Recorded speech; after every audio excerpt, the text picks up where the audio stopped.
Hi, thanks for joining me today. My name is Lindsay. I'm the designer behind Doing the Most Design, and you can find me on Ravelry at LindsayDTMD. I can't wait to show you what I've got in store for you for today's video.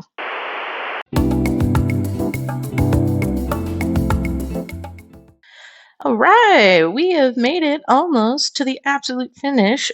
Good job. Pat yourself on the back if you have not given up yet on this pattern and you're still working on it. The next thing that we want to do, as you can see here, I now have 30 stitches. I'm not going to count them, but every single hat size, the decrease pattern gets you down to 30 stitches here at the very end. And this is, depending on your outlook in life, this is the navel of the hat or the butthole of the hat, tomato, tomato.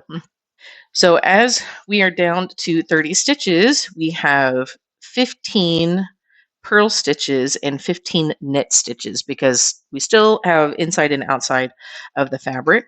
At this point, I do want to break my yarn or cut my ends here. I want to be mindful of giving myself enough yarn to weave through here, but then also to sew on my buttons. I think that's just the easiest way to handle it. So I'm going to give myself a little bit more than I think. I'm going to give myself about 15 inches or so. Really, you only need about 8 inches, but I want to err on the side of caution. And there, we've done it. We've committed now. It's going to happen. So at this stage, I am for sure wanting to sew up here. So what I will do is remove my stitch markers, get those out of the way. This is now when I will need a sewing needle of some sort. This is a tapestry needle. You might also have larger needles that have a little bit of a curve to them, like this one here. Just for the sake of everything, I'm going to take these knitting needles off because if you can't tell, as they're swinging around, they kind of catch the fabric, and I don't want them to pull on a strand or break some yarn while I'm doing this, because how rude. All right. At this point, I'm not really concerned about my loops coming off of my cord here. It's just, they're not going anywhere. Okay, so with my main color strand, which is right here, I'm going to pull that forward and out. My contrast color strand, I'm going to poke that down into the hole. Just to get it out of the way, I'm going to reach down here and pull it all the way through. And so you will be using the main color strand to close up the knit stitches on the outside of the fabric, and then you'll use the contrast color on the inside to close up the stitches of, they will look like knits, but on this side, they're the purl stitches on the inside. So we'll take a look to see what that looks like here. I have my tapestry needle ready to go, and the way that I'm going to pick up these stitches is going to be in the same direction that I knit, so that this strand is not doubling back on itself this way, because then we would end up still with this gap right here. And then I will be slipping purlwise into only the stitches that look knit on this side. So the knit stitches are not all the main color stitches, so just make peace with that. So as you can see, I'm just going in purlwise for every other stitch. And basically that means I'm closing up the top with 15 stitches, and then I'm closing up the bottom or the inside of the fabric with 15 stitches. I'm going to make sure I get through this one, the full loop, and not just some of the strands.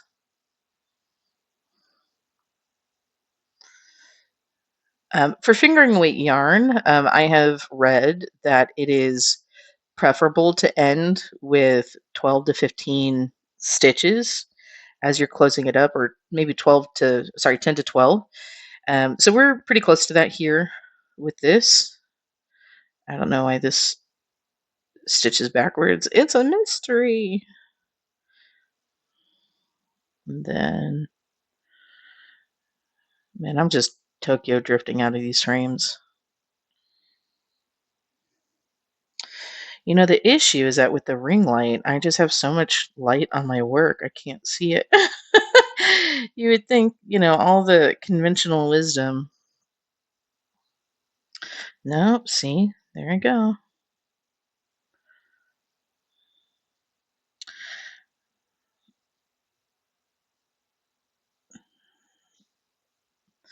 There we go. And then almost done with this outside fabric.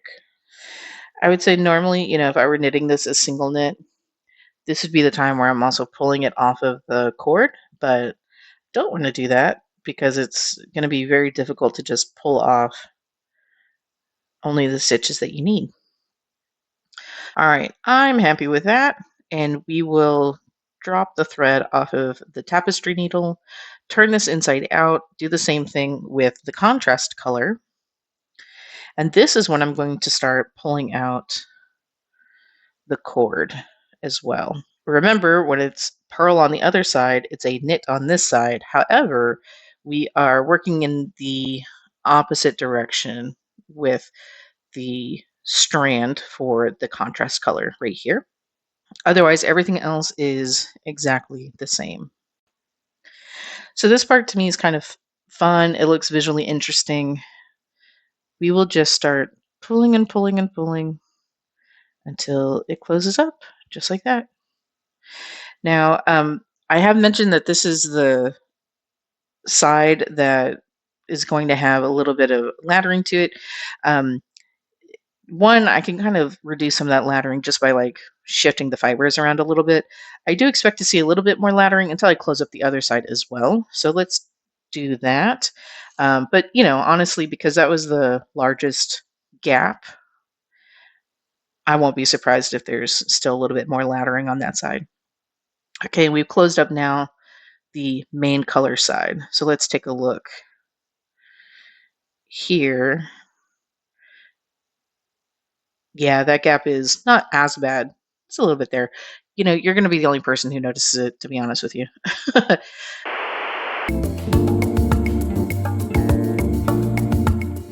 So now I have all of this, extra yarn that I want to use. And I did cut that strand pretty long as a tail because now I want to reinforce this closure right here just to make sure that like over the course of time, this strand doesn't start coming undone. And the best way to do that, in my experience, is now to actually start sewing into this gap as though you are splitting fibers for these stitches that are around it. So just as a reminder, when we pulled this, we were pulling in this direction. So really just kind of apropos of anywhere. So you can see here the outline of the circle that I've created with this strand as I was pulling these stitches together. So I'm going to slip underneath that in just a variety of places and start pulling tight. Um, these little remnants of stitches are going to be underneath the button. So I don't really mind that maybe there's a little bit of a trace here. If you're a little bit more particular about it, perhaps there's some other method that you could use. What I am doing is I'm being very mindful that I'm not going deep into my fabric, sort of like this, because as you can see on this side, if you can see the needle when you're sewing it, then you're going to see the strand whenever you're done with that stitch. So I'm staying very, very superficial with this, and I can feel this space starting to get very dense. It's almost difficult for me to put my needle in there. So this is the perfect time to now add the button for the side of the hat. And then once we do that, I will show you how I like to hide my threads for this project in particular. So I've pulled out the pom-pom kit that has all of my little snap buttons, and I've pulled out 2 poms. I'm going to be giving these to Adam for him to wear, and then he can make the choice about which one he wants to wear on the inside or the outside. I think this one goes better on the inside fabric, and then this one I think will go better with the outside fabric, but it's up to him. I have selected just 2 of these bottoms, not for any particular reason, but as a reminder, these parts that look like a nipple, these are the bottom sides. This is the top side of the button. What I will do at this point is I'm going to place this button thusly, and then with this thread that I still have as a single piece that's connected to the entire hat, I'm going to start just sewing into this button. So I'm going into one hole, going through the other hole, then here with the navel of the crown, I'm just going to start going through again superficially into, oh, I'm about to lose this strand. Going superficially into the fabric. I'm still trying to stay close to this circle that I created. And again, the sewing here is getting a little dense. As you can see, I have chosen to place these last 3 beads around the buttonhole. And so I am hopeful that this is going to keep me in line and so that I can really center this. You see as I pull here that it gets off center. So I just got to go through and start sewing into these, uh, continue to sew into the button holes here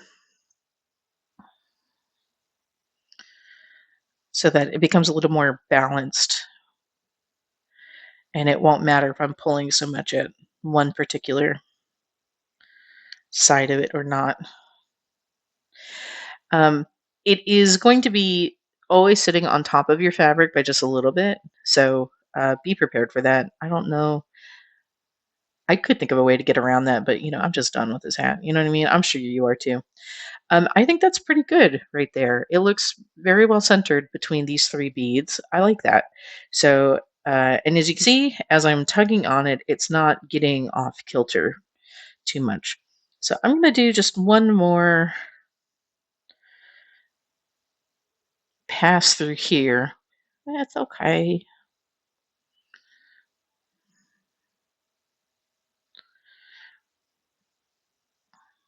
And over, and then I'm going to get this thread set up near one of the vertical decreases, just like this.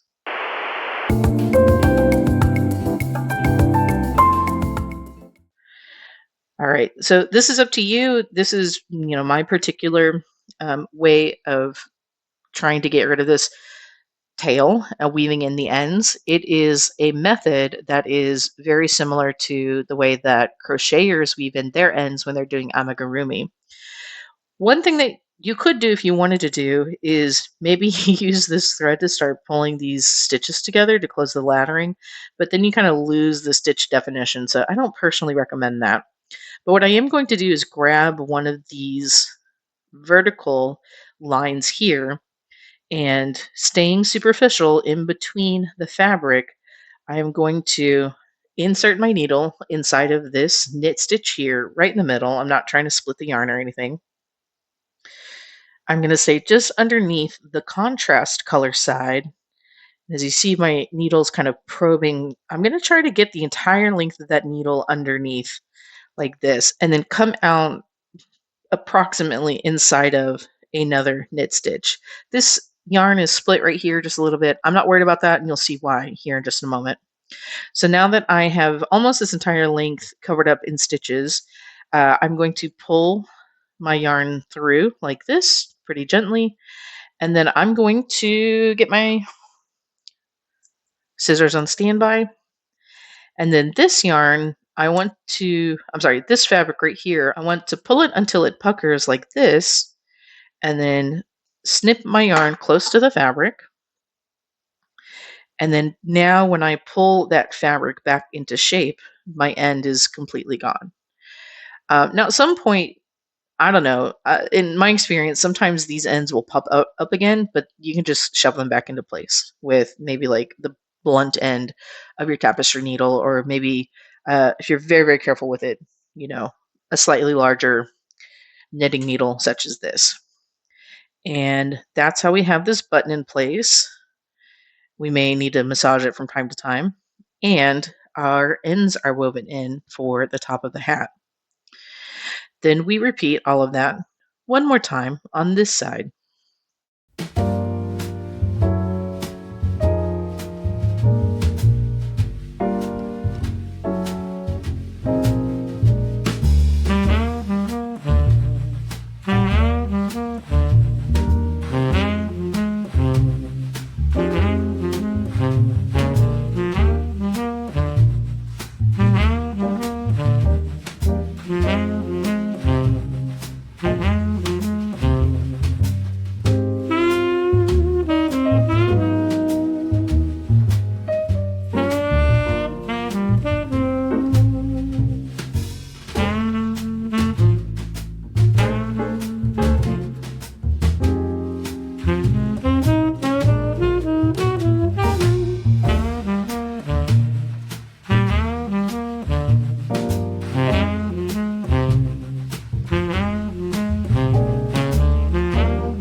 Have you been learning? Have you been laughing? Leave me a comment down below about something that you got out of this video and hit that like and subscribe button for me, dude. Thanks. All right. We are almost fully complete with this hat. The last little bit that we need to do is going to be weaving in the ends here for my cast on tails. I have my tapestry needle ready to go and I'm very zoomed in. This is the preceding herringbone ribbing to my beginning of round marker. And I am always able to tell that because it looks almost like a complete knit column, whereas the herringbone is a little bit more open and airy like this. This technically, like if you pull it apart, it does have the herringbone going on.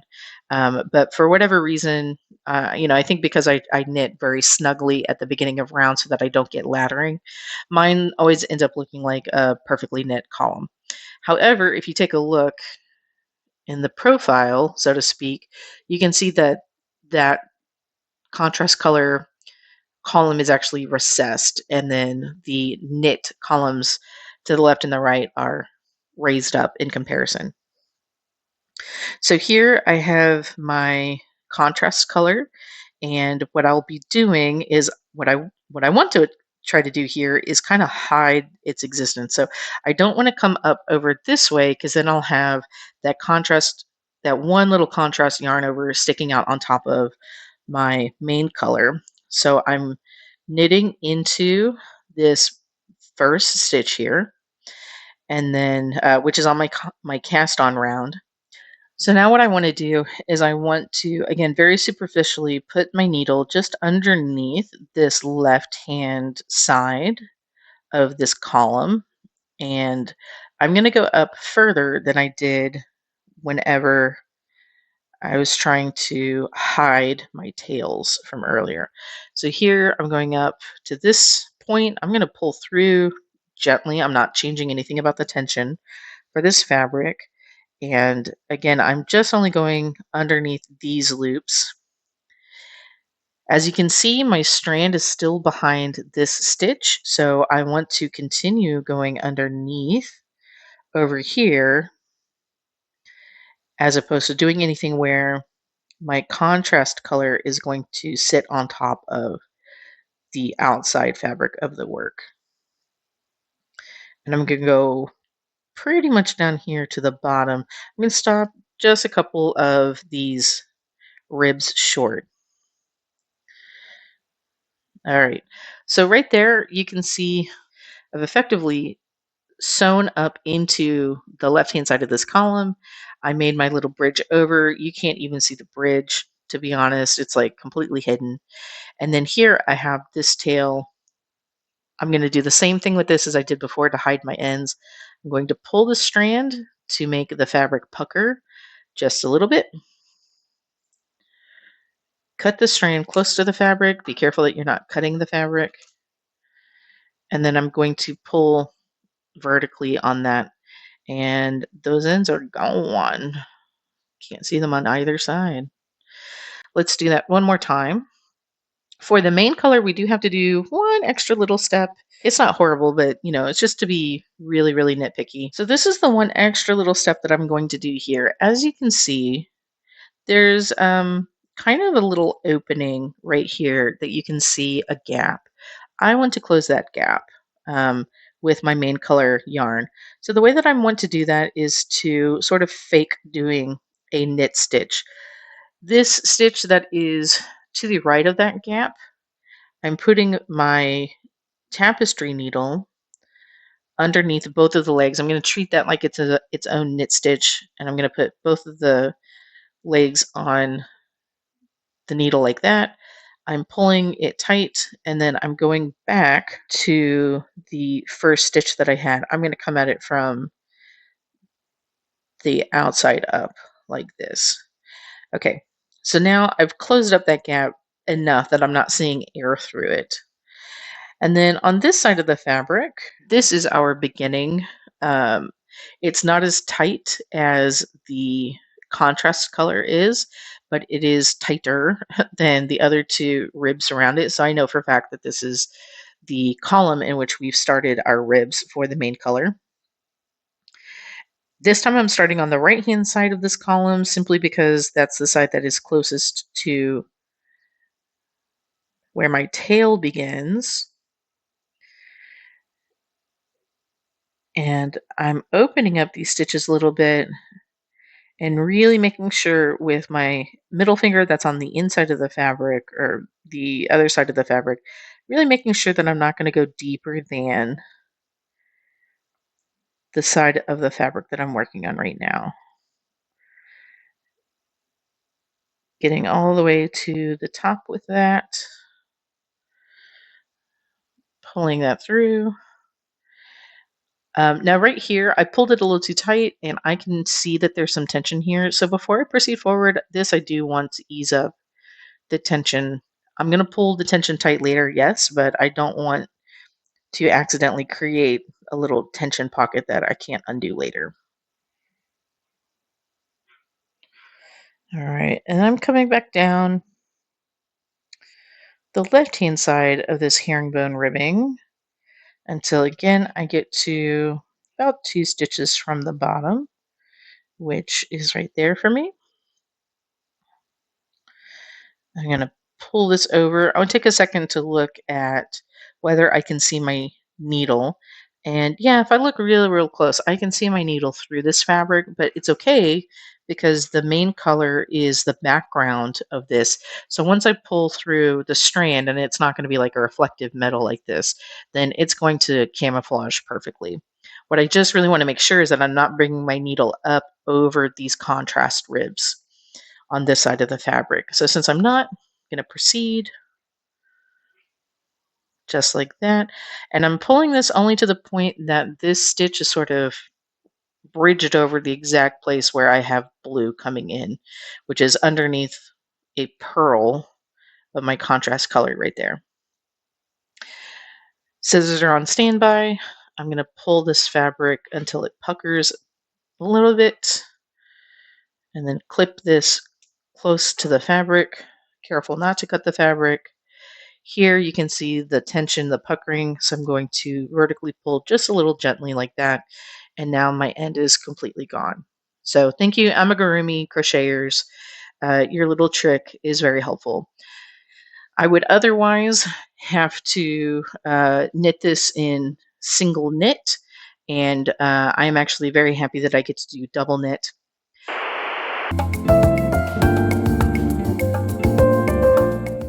And there we go, by George, we have now knit another one of these hats. All we got to do at this point is to add on one of these palms to the side that we want out when we are wearing it, and that is good to go. Yeah. Yeah, how you like them apples? Okay, so at this point, realistically, what you could do if you wanted to is to wet block this hat. I don't think it's common to wet block hats, but if for whatever reason you wanted to like hold a shape, most people I think wanted to like grip to their head. What you could do is get a head form. I do have a head form, but it's not really for hat blocking. So I'm not going to show you how to wet block a hat for that. One way that you could wet block hats if you don't have a head form is to blow up a balloon that is the inch circumference that you're aiming for with the hat. And then just like anything else, obviously take off the palm before you wet block. But just like any other wool product that you block, you want to fully saturate it in lukewarm water. Probably add, something in there like Eucalypt or soak or something that's going to help treat the fibers and make sure that they stay longer and they condition the fibers. And then when you pull it out, do not wring it, do not handle it in this sort of way where it drapes, but you want to make sure that it's like a baby, that you support the weight of all of your project. Push out as much water as you can, put it in a hand towel, like a terry cloth towel, roll it up. Don't twist that one either, folks. But once you get it rolled up like this in a towel, then push down as hard as you can, get some extra water out of the fibers, and then put your balloon into the hat. And then that way it'll maintain a more cylindrical shape while it's blocking. So that is the only advice that I have for wet blocking this. Otherwise, if you don't really care, then like go out and enjoy your hat. If it's a gift for somebody else, have fun surprising them with the gift. Thanks for making it to the end of this video. If you have not done it yet, hit like and subscribe so you can be notified when I put out more content for you. I'd love for you to connect with me on Ravelry at Lindsay DTMD. Check out my link tree for a collection of my projects. And if you're able to, leave a cash tip for me at my Ko-Fi page. All links are in the video description below. Don't forget to be kind to yourself as you learn, and thanks for spending your time with me. Bye!